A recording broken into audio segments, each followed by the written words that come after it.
Bismillahirrahmanirrahim. Allahumma anfa'na bima 'allamtana wa 'allimna ma yanfa'una wa zidna 'ilman. Rabbi zidni 'ilman warzuqni fahman wa 'amalan mutakabbalan. Rabbi israh li sadri wa yassir li amri wa hlul 'uqdatam min lisani yafqahu qawli. Amin.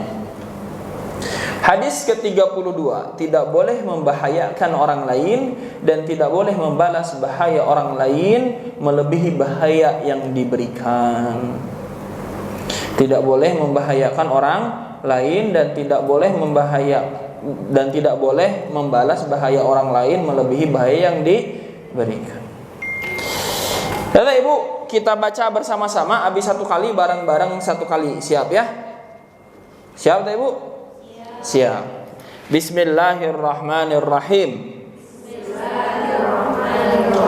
An Abi Sa'idin Sa'd bin Malik Ibn Sinan Al-Khudri radhiyallahu anhu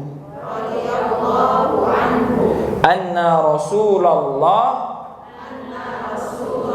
sallallahu alaihi wasallam qala la darara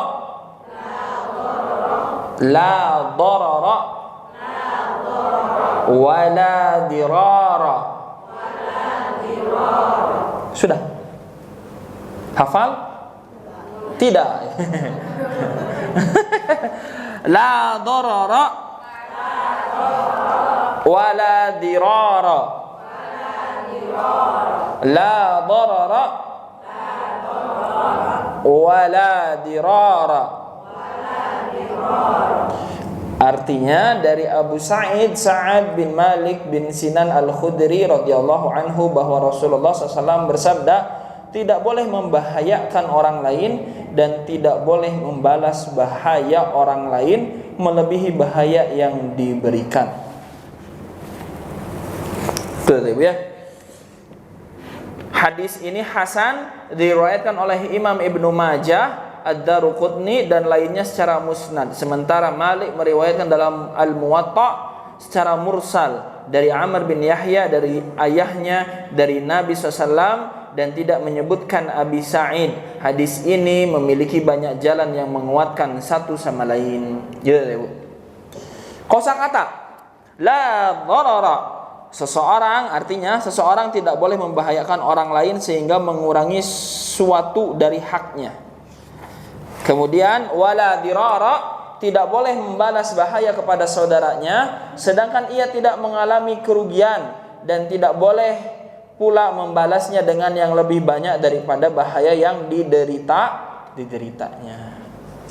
Jadi hadis ini berkaitan dengan tidak boleh membuat bahaya pada orang lain dan juga tidak boleh membalas bahaya yang diberikan oleh orang lain kepada kita dengan balasan yang melebihi.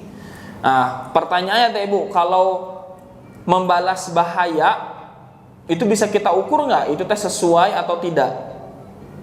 Nah, sulit kan untuk kita ukur. Misal Ibu ya didorong di pinggir kolam tapi nggak jatuh. Ibu mau ngebales, ngedorong di pinggir kolam, niatnya mah nggak jatuh, tapi ternyata dia jatuh. Sok kumaha. Berarti kan kita membalas dengan balasan yang lebih, padahal tenaga kita itu tidak bermaksud supaya dia jatuh ke dalam kolam.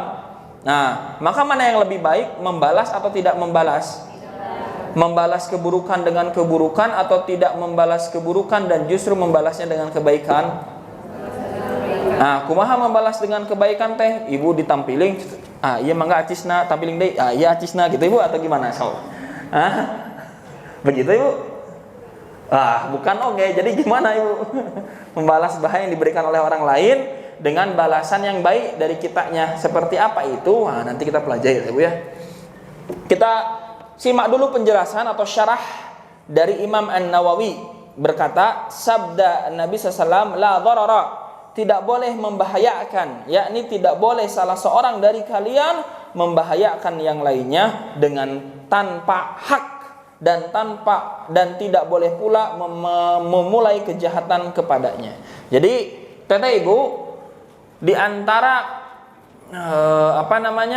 kehebatan Nabi adalah Nabi itu mampu mengucapkan dengan ucapan yang singkat tapi maknanya luas. Mengucapkan dengan ucapan yang singkat tapi maknanya luas. Di sini Nabi menyampaikan singkat sekali, la darar wala dirar. Ya, tidak boleh membahayakan orang lain dan membalas bahaya dari orang lain melebihi bahaya yang ia perbuat kepada kita. Singkat kata Ibu. Tapi apa di sini yang dimaksudkan luas? Apapun bentuk yang membahayakan kepada orang lain itu kita tidak boleh lakukan. Dan juga kita tidak boleh memulai berbuat kejahatan. Ini sudah jadi rambu kata Ibu. Ini harus menjadi pagar untuk diri dan hati kita, bahwa kita tidak akan membahayakan orang lain, kita tidak akan berbuat jahat kepada orang lain tanpa hak. Beda kalau berhak kata Ibu. Contoh, ada pencuri, hukumnya mungkin seperti di Saudi ya. Dulu di Saudi itu kalau ada yang mencuri dipotong tangan. Maka algojo itu punya hak untuk apa? Memotong tangan. Nggak bisa, alah nggak boleh ngebahayain orang lain atuh, padahal profesi dia algojo. Dia berhak untuk memotong tangannya, tok, selesai. Nah gitu ya. Maka kalau kita yang tidak punya hak, maka tidak boleh. Dan tidak boleh memulai kejahatan apapun bentuk kejahatannya, baik besar maupun kecil. Tidak boleh kita memulai bentuk kejahatan. Yang boleh kita memulai bentuk kebaikan. Kemudian Nabi menyampaikan wala dirar, yakni apa? Jangan membalas bahaya siapa yang membahayakanmu. Jika seseorang mencaci makimu, janganlah kamu mencaci makinya. Jika ia memukulmu, janganlah kamu memukulnya. Tetapi tuntutlah hakmu darinya kepada hakim dengan tanpa membalas terlebih dahulu. Gitu kata Ibu caranya. Kita dipukul, tangkis kata Ibu misalnya, dipukul lagi, pegang tangannya sampai dia nggak bisa mukul. Habis itu bawa ke hakim biar diadili sama hakim bahwa dia sudah mukul saya. Apa mungkin hari ini kata Ibu datang orang, ya, kemudian menyebarkan berita bohong, menyebarkan berita buruk, mencoreng nama baik kita kepada orang lain. Kita nggak usah balas caci maki kata Ibu, bawa aja ke polisi dengan tuduhan pencemaran nama baik. Beres Ibu. Itu lebih adil. Mana yang lebih bagus lagi? Kita maafkan. Ya, itu kita maafkan. Jika dua orang saling mencaci maki atau saling menuduh, maka tidak berlaku tuntut balas. Kalau justru kita saling mencaci maki, nggak bakal menang posisi kita kata Ibu. Maka apa? Maka dia harus bersabar. Tetapi masing-masing berhak menuntut haknya di hadapan hakim. Dalam hadis dari Nabi SAW, beliau bersabda, al-mustabbani ma qala fa'alal badi'i minhumal ithmu ma lam ya'tadil madlum. Sesuatu yang diucapkan oleh dua orang yang saling mencaci maki, maka dosanya dilimpahkan kepada yang lebih dulu memulainya, selagi orang yang dizalimi tidak melampaui batas dengan mencaci maki secara berlebih. Cuman masalahnya gini kata Ibu ya, kalau kita sudah balas-balasan itu pengennya membalas lebih lagi. Misalkan naonnya, Ibu misalkan Ibu apa misalnya Ibu ya? Ya gitulah ya. Wah, Abi ngasih contohnya. Abi kebayana gigi ompong misalnya gitu ya. Misalkan botak, gendut, peot, terus gitu. Semuanya dari ujung kaki sampai ujung kepala disebutkan semuanya, dibalas lagi. Ya, enggak berhenti-berhenti, maka itu tidak baik sama sekali. Untuk apa melakukan itu? Apa untung dunianya? Apa untung akhiratnya? Tidak ada. Dan kenapa kita menghabiskan waktu, tenaga, pikiran untuk melakukan hal itu? Atau mungkin yang kita mudah terpancing adalah saat kita tahu ada seseorang menggibahi kita, gibah gitu ya. Kemudian apa? Orang yang menerima kabar itu menyampaikan kepada kita, kamu dibicarakan begini. Apa yang kita lakukan biasanya? Alah, eta mah kieu. Eta mah kieu. Kamu belum hafal, dia padahal kieu. Wah, sampai lebih detail lagi. Maka ini membuang waktu, kata ibu. Membuang waktu, tidak ada manfaat, tidak ada sesuatu yang lebih baik. Maka kata ibu, di antara 3 tingkatan manusia begitu ya. Orang yang membicarakan orang lain itu manusia terbelakang, kata ibu. Ya, orang yang membicarakan orang lain itu manusia yang terbelakang. Kenapa? Karena dia nggak dapat manfaat apapun. Kemudian yang kedua, naik tingkatnya, kata ibu, orang yang membicarakan peristiwa hari ini saja. Nah, dia tidak terbelakang, kata ibu, lebih baik. Tapi ada yang paling pertama, yaitu siapa? Orang yang membicarakan ide, membicarakan gagasan, dan berusaha merealisasikannya. Maka itu yang terbaik. Ini mah tidak di hadis, kata ibu, tidak.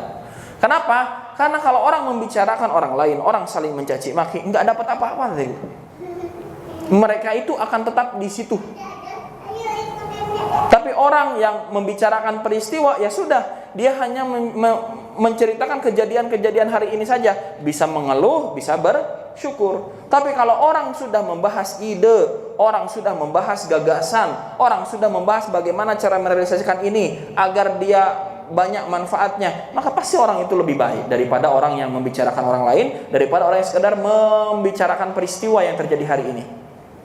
Gitu nih. Jadi maka kita ini sebagai mukmin, sebagai muslim harus banyak memberikan manfaat kepada orang secara luas. Khairun nas anfa'uhum linnas. Maka kita tuh nggak boleh disibukkan dengan hal-hal seperti tadi, doror, diror, membahayakan atau membalas bahayanya kepada orang lain, nggak boleh. Buang-buang waktu di sini, Ibu. Ya.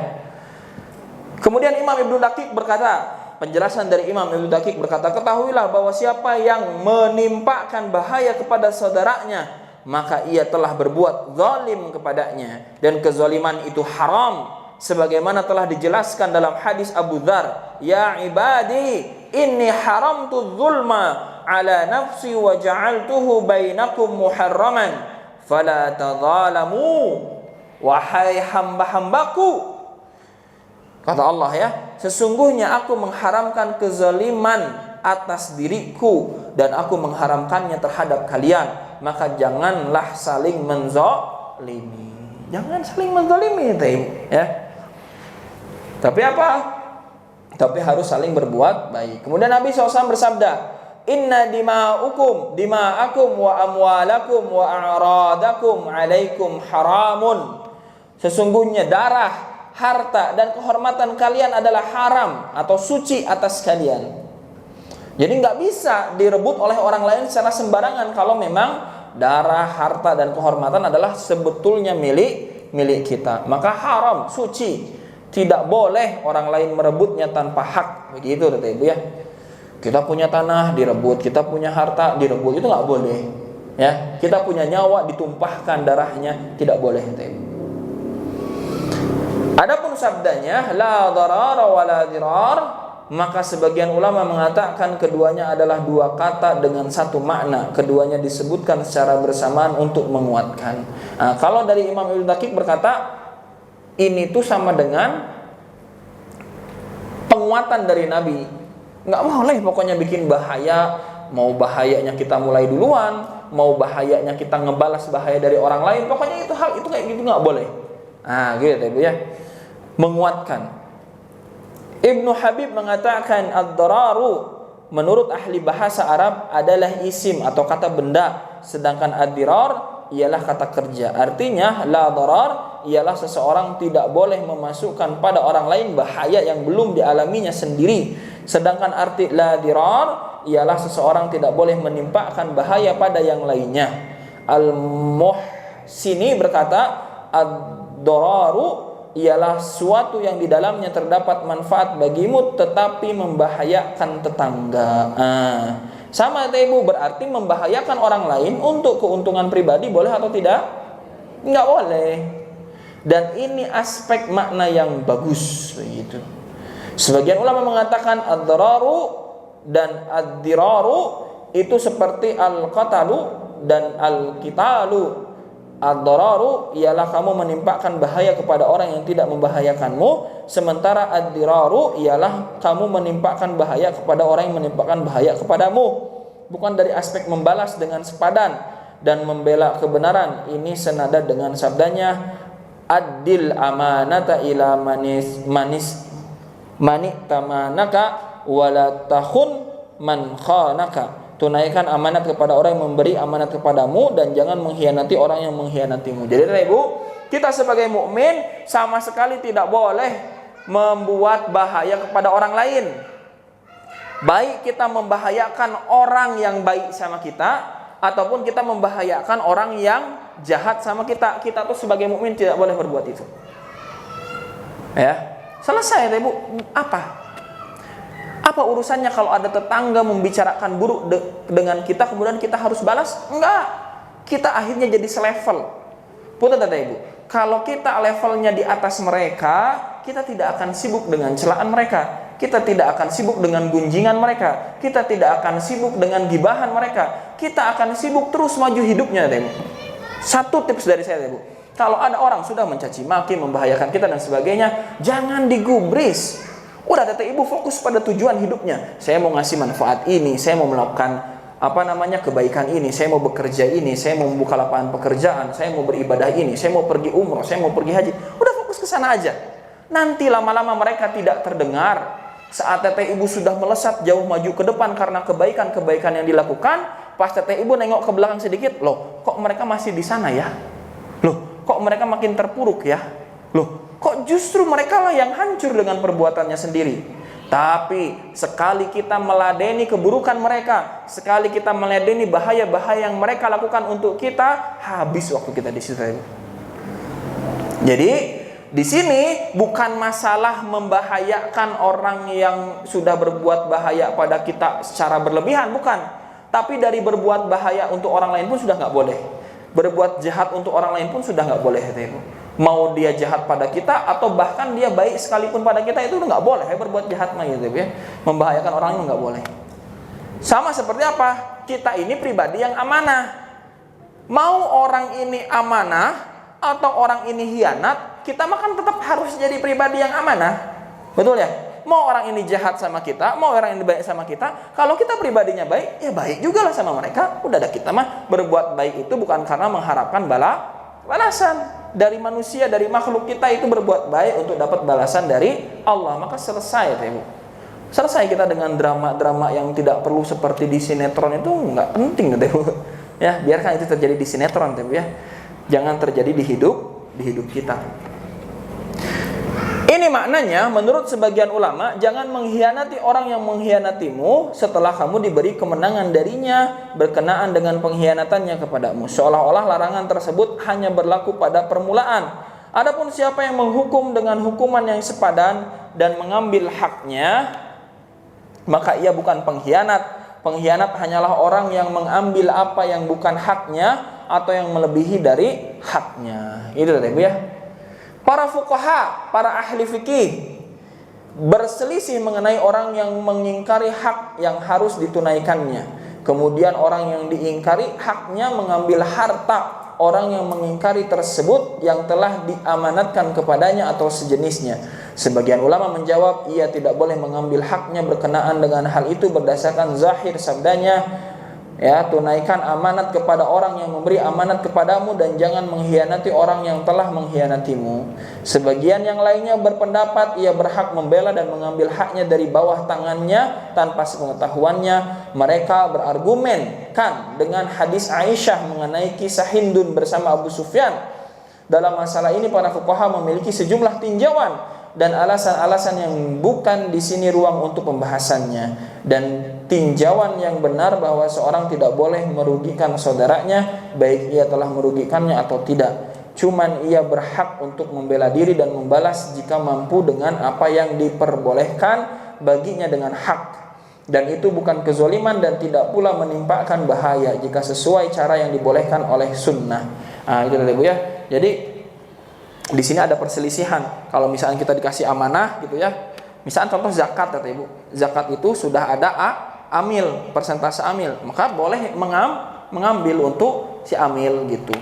Kayak gitu-gitu ya Bu ya. Nah, tapi ini di sini ditutup ruang diskusinya, ruang perdebatannya biar itu jadi ranah ulama. Kita mah sebagai seorang awam sudah kita berprinsip nggak boleh berbuat jahat, nggak boleh berbuat khianat, ya. Kita itu harus berbuat baik, selesai. Itu aja paling aman kata Ibu ya. Kemudian Syekh Abu Amr bin As-Salah rahimahullah mengatakan, Ad-Daruqutni mengemukakan sanad hadis ini dari berbagai jalan yang semuanya menguatkan hadis ini dan menghasankannya. Mayoritas ahli ilmu menukilnya dan berhujjah dengannya, dan dari Abu Dawud menurutnya fikih itu berporos pada 5 hadis dan ia mengategorikan hadis ini termasuk darinya. Masya Allah, tuh kata Ibu. Bahkan di antara poros ilmu fikih, jadi sumber dari ilmu fikih, nah gitu ya, sumber dari ilmu fikih, pilar-pilarnya ilmu fikih ada 5. Di antaranya salah satunya adalah hadis ini. Coba kata Ibu sekarang dalam bermuamalah kita fikih masuk muamalah ya, sudah masuk bab jihad. Nanti ada bab-bab yang lain. Atau dalam jual beli, boleh nggak kita mengkhianati jual beli kita? Dengan apa namanya? Dengan mengurangi timbangan, boleh nggak? Kemudian kita juga membeli satu pohon mangga gitu ya, hasil panennya tanpa diketahui dulu timbangannya berapa, itu kan tidak boleh. Masuk tidak bagian dari apa kata Ibu tadi hadisnya? Kok beda-beda ini suaranya ini? Doror dulu, diror dulu. La doror wala diror. Masuk kan ke dalam bagian itu, betul tidak? Betul kata Ibu ya. Kemudian apalagi dalam bab fikih muamalah begitu ya. Iya, hampir semua muamalah itu akan berkaitan dengan la darar wala diror. Makanya di sini dijelaskan bahwa hadis ini termasuk dari 5 apa tadi? 5 poros dari ilmu fikih. Syekh melanjutkan, Abu Dawud mengkategorikannya termasuk salah satu dari 5 hadis. Pernyataan ini menegaskan bahwa hadis ini tidak dhaif. Ia mengatakan mengenainya, ia semisal doror dan qital, dan ia sering diutarakan para fuqaha dan muhaddisin la darar wala idrar dengan hamzah di kasrah sebelum dad, dan tidak ada kebenaran untuk lafaz tersebut. Itu ya. Kemudian terakhir penjelasan dari Syekh Ibnu Utsaimin berkata, dari Abu Sa'id al-Khudri radhiyallahu anhu bahwa Rasulullah SAW bersabda, la darar wala dirar. Kemudian pengarang membicarakan berbagai jalan periwayatan hadis ini. Sabdanya la darar artinya membahayakan itu dinafikan secara syar'i. Pokoknya membahayakan mah enggak boleh, we. Kita sebagai muslim tuh pokoknya enggak boleh membahayakan orang lain, gitu Bu. Titik, selesai di situ sebetulnya pembahasan itu tuh ya. Wala dirar yakni kemudaratan. Perbedaan di antara keduanya bahwa ad-dararu terjadi dengan tanpa sengaja, sedangkan ad-diraru terjadi dengan disengaja. Ini makna baru. Kalau tadi membahayakan orang lain padahal dia berbuat baik sama kita, dan membahayakan orang lain meskipun dia berbuat bahaya pada kita. Nah, ini makna baru kata Ibu. Apa? Baik bahaya itu disengaja atau tidak disengaja nggak boleh. Ya, berarti kita itu harus cermat dalam bertindak. Jangan sampai dari perbuatan kita justru membahayakan orang lain, kata Ibu, ya.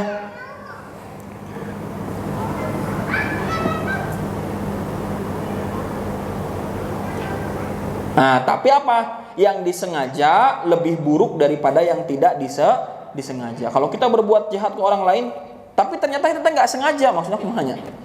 Misal kita jalan, pas jalan kabadug orang lain, Ibu ya, sama kita kabadug.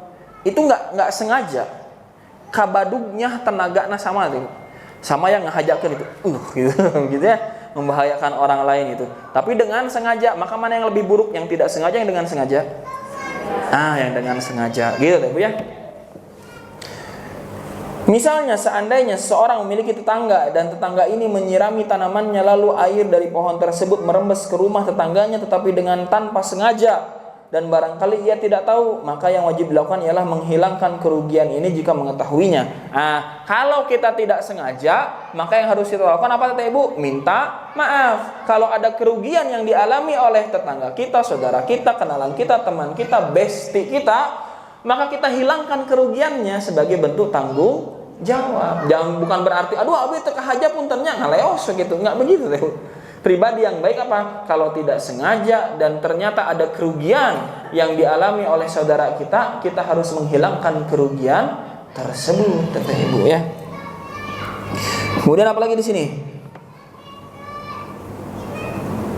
Bahkan seandainya pemilik pohon mengatakan aku tidak sengaja menimpakan kerugian, maka kita katakan kepadanya meskipun Anda tidak sengaja, maka Anda harus menggantinya karena merugikan itu dinafikan secara syar'i. Adapun ad-dirar ialah tetangga sengaja menimpakan kerugian pada tetangganya yang lain sehingga air merembes ke rumahnya dan sejenisnya, semua ini dinafikan secara syar'i. Para ulama telah mengambil dari hadis ini berbagai persoalan tentang masalah tetangga dan selainnya. Betapa bagusnya bila manusia merujuk apa yang disebutkan ulama dalam bab suhlu ya, atau perdamaian, sulh dan hukum tetangga. Jadi Bapak Ibu, ini pasti kaitannya antar sesama makhluk, antar sesama manusia dengan tetangga, dengan kerabat. Maka hadis ini bisa diterapkan, gitu ya. Kita tidak boleh membahayakan orang lain dan membahayakan orang yang sudah berbuat jahat, sudah berbuat bahaya untuk kita. Kita mah nggak boleh. Kita berbuat baik aja. Terus gimana kalau ada orang yang tadi mukul kita? Maka kita bukan kasih uang, tahan, bawa ke hakim, tahan, bawa ke pengadilan. Mana yang lebih baik lagi? Tahan, redam amarah kita, maafkan. Itu lebih utama. Maafkan lebih utama. Sebagaimana kita ingin dimaafkan dari kesalahan-kesalahan kita oleh orang lain. Itu saja kata Ibu untuk sore kali ini. Jazakumullahu khairan jaza. Selesai kita dari hadis ke-32. Insyaallah berikutnya di hadis ke-33. Barakallahu fikum. Aqulu qouli hadza wa astaghfirullaha wa lakum. Subhanakallahumma wa bihamdika asyhadu an la ilaha illa anta astaghfiruka wa atubu ilaik. Akhirul kalam. Assalamualaikum warahmatullahi wabarakatuh.